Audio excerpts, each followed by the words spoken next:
High courts के order की कोई वैल्यू नहीं है, वहां तक तो हम मान लेते हैं, चलो। लेकिन सुप्रीम कोर्ट के ऑर्डर की तो कोई वैल्यू है। हाँ, सुप्रीम वो कोर्ट उसकी का भी नहीं मतलब मानता, वो सुप्रीम कोर्ट को भी नहीं मानता, आज भी नहीं मान रहा। वो कोई नहीं मानते, रेवेन्यू अथॉरिटी, वो वो तहसीलदार आज अकेला ही नहीं। मैंने तो एक दिन एजी साहब को बुला के बोला था कि मेरे नामांतरण के केस हाईकोर्ट में आते क्यों हैं? आप सबको नोटिस जारी करिए। उन्होंने पूरे मध्य प्रदेश के तहसीलदारों को नोटिस जारी किया था, ऐसा वो बता रहे थे।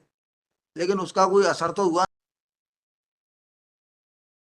कॉपी मिल गई आपको? जी sir. What is the case? Tehsildar ने बिल के आधार पर म्यूटेशन किया था हमारे पक्ष में। आप का नाम हो गया अल्केश। जी, अल्केश और Nilesh. Who was the owner of the property? Saheb Farkare. साहेब, हाँ,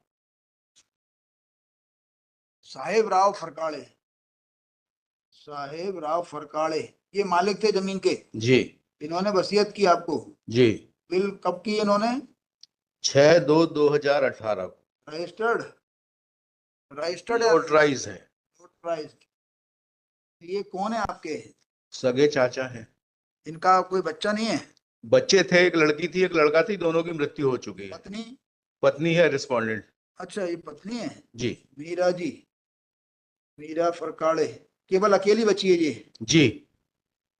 और आप हो गए भाई के? भाई के लड़के। भाई का नाम? हरिराम। दोनों हरिराम के बच्चे हैं, जी। अल्केश एंड नीलेश। तो you filed application on the basis of will. Will. Tehsildar ने क्या किया? तहसीलदार ने म्यूटेशन किया था। तारीख ऑर्डर की? एनेक्शर P1 है। तारीख 9/4/2018। It was allowed by the tehsildar, है ना? जी। उसके बाद क्या हुआ? रिस्पोंडेंट ने सब डिविजनल ऑफिसर के यहाँ अपील की, वो appeal. Whether respondent was party in the tahsildar proceeding? कोई बात नहीं, नहीं होगी निश्चित रूप से। नहीं है। अच्छा, इसने मीरा ने जो है वहां गई एसडीओ के, उसने क्या किया एसडीओ ने? अपील खारिज की। तारीख? तारीख है 6/5/2019। कमिश्नर साहब ने क्या किया? इसको रिवर्स कर दिया, दोनों ऑर्डर को सेटिसाइड करके। तारीख? तारीख है 24/7/2024। क्या कह दिया? ये कह दिया कि वो मृत्यु प्रमाण पत्र 2 बने, क्योंकि साहेब राव की मृत्यु जो है 8 और 9 फरवरी 2018 की रात में हुई। एक मृत्यु प्रमाण पत्र 8 का बना, एक मृत्यु प्रमाण पत्र 9 का बना। उससे क्या मीनिंग निकल रहा है? और चूंकि वो 9 तारीख वाला मृत्यु प्रमाण पत्र उसको फर्जी पा लिया, हमने जो बनवाया था उसको सक्षम अधिकारी ने निरस्त कर दिया था। उससे क्या फर्क पड़ेगा? मेरे तो उससे कुछ फर्क नहीं पड़ेगा। अब तो उसने अलाउ कर दी कमिश्नर ने, और कह दिया कि आपका नाम दर्ज करें। नहीं नहीं, रिस्पोंडेंट का नाम दर्ज। अच्छा अच्छा, सॉरी, अलाउ कर दी। जी। तो appeal allow. You go in civil suit. Civil suit तो रिस्पोंडेंट ने पेश किया और उसमें 3912 की एप्लीकेशन रिजेक्ट हो गई है। हाँ, तो civil suit is pending, both the party shall govern by the final disposal of second मगर- सिविल सूट। मगर सर वो ऑनरेबल जस्टिस उनका द्विवेदी साहब का द्विवेदी साहब का रेफरेंस किया हुआ है। एक रेफरेंस किया है। पर इंक्यूरियम फोल्ड हो गया है। पर इंक्यूरियम फोल्ड हो गया है। ये तो नहीं था, वो तो actually supreme court is against है ना। जितेंद्र सिंह जो 21 सुप्रीम एससीआर में जो छपा है तो हो गया, खत्म हो गया। इसमें रूल्स भी कंसिडर कर लिया है, वो जजमेंट भी कंसिडर कर लिया है। एक्चुअली क्या है कि ये जो तहसीलदार को बैठाला गया है ना, वहां पे लोगों के साथ कोई भला करने के लिए बैठाला गया है। वो बैठ इसलिए गया कि वो सारा का सारा सिस्टम चला रहा है वो।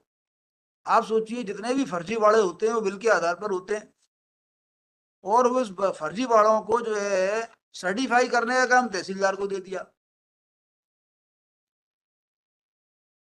वो 2018 में। ये बताइए, बकाया बकाया तहसीलदार के पास क्या अधिकार है? जो काम, जो अधिकार है वो करता नहीं। सीमांकन बटांकन ये वो करता नहीं। विजय करता है बढ़िया, आराम से रेवेन्यू अथॉरिटी तो वो नामांतरण कराइए, लाखों रुपया नामांतरण में रिश्वत लेते हैं वो। रेवेन्यू अथॉरिटी तो लॉ एंड मेंटेन, उस आधार पर कॉलोनी कट जाती है, गवर्नमेंट देखती रह जाती है। लॉ एंड ऑर्डर के अलावा कुछ नहीं करते हो। मुझे बताइए कि वो क्या करते हैं? ये जो काम है, सुप्रीम कोर्ट ने कह दिया कि यू हैव नो ज्यूरिसडिक्शन, आज से नहीं कह दिया, बरसों से कह दिया, फिर भी वो करे जा रहा है। हाई कोर्ट्स के ऑर्डर की कोई वैल्यू नहीं है, वहां तक तो हम मान लेते हैं चलो, लेकिन सुप्रीम कोर्ट के ऑर्डर की तो कोई वैल्यू है? हाँ, सुप्रीम वो कोर्ट उसकी का भी नहीं मतलब मानता, वो सुप्रीम आपने कोर्ट को भी नहीं मानता, आज भी नहीं मान रहा। वो कोई नहीं मानते, रेवेन्यू अथॉरिटी, वो वो तहसीलदार आज भी अकेला ही नहीं। मैंने तो एक दिन एजी साहब को बुला के बोला था कि मेरे नामांतरण के केस हाईकोर्ट में आते क्यों हैं? आप सबको नोटिस जारी करिए, उन्होंने पूरे मध्य प्रदेश के तहसीलदारों को नोटिस जारी किया था, ऐसा वो बता रहे थे, लेकिन उसका कोई असर तो हुआ नहीं। We are wasting our time ना इस काम में, जिस काम का उसको अधिकार नहीं है। सबसे ज्यादा जो है भ्रष्टाचार का स्कोप इसी मैटर में है। किसी का भी नामांतरण कर दो और चलाओ अपनी दुकान। नहीं, मगर रिस्पोंडेंट ने खुद ही ने सिविल सूट पेश किया। बात नहीं समझे, देखिए बघेल साहब, मतलब आप सोचिए कि ऐसा काम जिसको करने का उसको अधिकार नहीं है, वो काम करने का वो काम करने का उसको जुरिस्डिक्शन दे रखा है। वो सब दोनों तरफ करते हैं। वो ये जिसके प्रभाव में आ जाए उस तरफ करते हैं ये। कुछ कुल मिला के अभी 10-5 मिनट जो भी भाषणबाजी हमने की, उसका कोई मीनिंग नहीं है ना, टाइम तो वेस्ट हुई ना कोर्ट का। हाँ, समय तो नष्ट हुआ। और 2 अदालतों में आप चले जा रहे हो, यहाँ आके कोई जीत गया कोई हार गया, और अल्टीमेटली जाना सिविल सूट में है।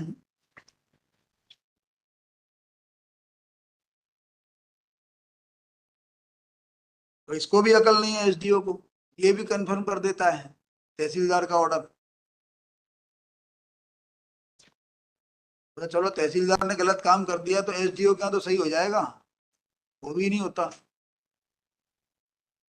ये किताबें तो मेरे ख्याल से एसडीओ तक भी जाती होंगी। निश्चित रूप से जाती है, मगर सर राजस्व अधिकारी के बारे में कह रहा हूँ ना कि जिधर दम हो उधर हम।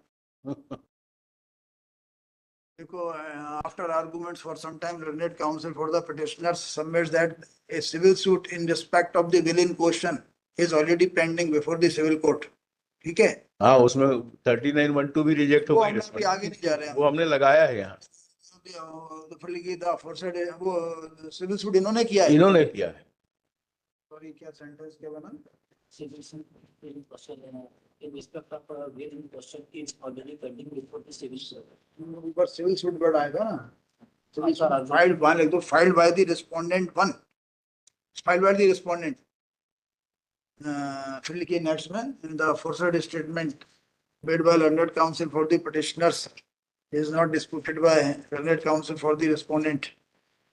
List of next में, as such this miscellaneous petition is permitted to be withdrawn and is hereby disposed of with the observation that the orders passed by the revenue courts